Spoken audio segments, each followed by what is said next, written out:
এই গত 15 বছরে তৃণমূল কংগ্রেস ক্রস ভোটিং, দলত্যাগ বিরোধী আইন কার্যকর না করা, বিরোধী পক্ষের প্রার্থীকে আটকানো, এসব অনেক কুকাণ্ড করেছে।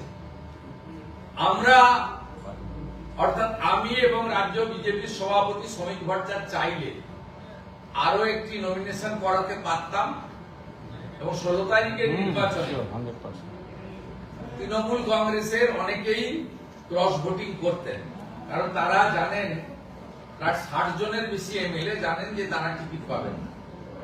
এর বাইরেও যদিও আমরা তার ভোট আশা করি না, সমর্থনে চাই না, তিনি মমতার বিটি হুমায়ুন কবিররা তারাও কি করতেন ভোট হলে, এটাও কিন্তু কারোরই মানে অজানা ছিল সব। কিন্তু বিজেপি সবসময় মনে করে যে এই ওপেন রাজ্যসভা ভোটের ক্ষেত্রে সংসদীয় পরম্পরা, গণতন্ত্র, সংবিধানের ব্যবস্থা মেনে চলা। তাই ভারতীয় জনতা পার্টি প্রথম থেকেই অনন্ত মহারাজ অর্থাৎ নগেন্দ্রনাথ রায়, মাননীয় শ্রমিক ভট্টাচার্য মহোদয়, পরিশেষে রাহুল সিনহা, আমরা আমাদের ভোটার সংখ্যা অনুযায়ী আমরা নমিনেশন করেছি এবং তৃণমূলের বিপদ ছিল বলে তৃণমূল এবারে বিগত দিনের মতো বাড়তি প্রার্থী দেওয়ার ঝুঁকি নেয়নি। বিপদটা আমাদের ছিল না, বিপদ আপদ সবটাই হয়েছে। শুধু আজকে রাহুল সিনহার মনোনয়ন জমার ক্ষেত্রে কিছুটা বিলম্ব হলো, কোনো জটিলতা তৈরি হয়েছিল না? কালকে আমাদের প্রার্থী ঘোষণা হয়েছে পরশুদিন, 3-4 বন্ধ ছিল। স্বাভাবিকভাবে হলফনামার সঙ্গে যে পেপারস লাগে সেটা আজকে যেমন ধরুন ভোটার লিস্টে সার্টিফিকেট পাবে, এটা আস্তে আস্তে 12:30টা 1টা হয়েছে, 10টায় প্রেয়ার করেছেন। তারপরে অন্যান্য যে রিলেভেন্ট পেপারস রয়েছে সব পেপারস আসতে প্রায় 1:45 2টো হয়ে গেছে। তারপরে উনি সই করেছেন, যেহেতু 3টে অবধি সময় ছিল আমরা সেই মতো করেছি। একটাই ওয়ার্কিং ডে আজকে পাওয়া গেছে। 3 এবং 4 দুদিন পশ্চিমবঙ্গে ছুটি ছিল, ভারতবর্ষের ছুটি একদিন ছিল, 4 তারিখ। তাই অন্যান্য রাজ্যে অন্য দলের প্রার্থীরা 3 তারিখে কাগজ রেডি করতে পেরেছে, আর আমাদের 3 তারিখেও সুযোগ ছিল না, 4 তারিখেও সুযোগ ছিল না। সেইটুকু কিন্তু তার জন্য আরো অসুবিধা হয়েছে বলে আমার তো মনে হচ্ছে না। সবটা ঠিকঠাকই হয়ে গেছে, স্মুথলি হয়ে গেছে এবং আমরা 40 জন বিধায়ক তাকে সমর্থন করেছি, 10 জন করে প্রত্যেকটা সেটে, সাফিসিয়েন্ট নাম্বার অফ প্রপোজালস। এবং রাহুল সিনহা জয়ের শুধু সময়ের অপেক্ষা।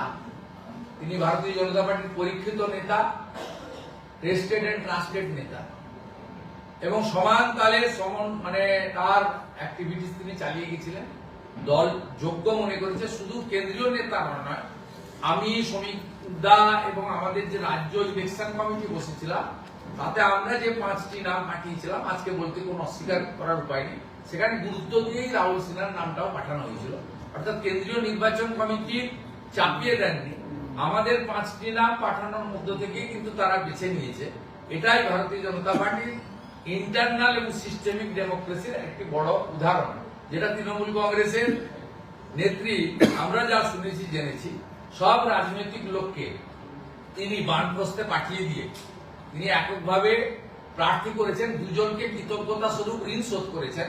সারদার ইলেকট্রনিক্স ডিভাইস নষ্ট করার জন্য রাজীব কুমারকে রিওয়ার্ড দিয়েছেন, আর বিনীত গোয়েলকে আরজি করের অভয়ার কেসে বাঁচিয়ে দেওয়ার জন্য মেনকা গুরুস্বামীকে তিনি আজকে গিফট দিয়েছেন।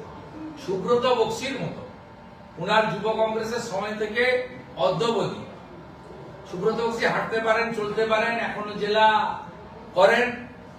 এখন আপনারা জিজ্ঞেস করতে গেলে বক্সিদা বলবে যে আমি নিজে থেকে না বলেছি।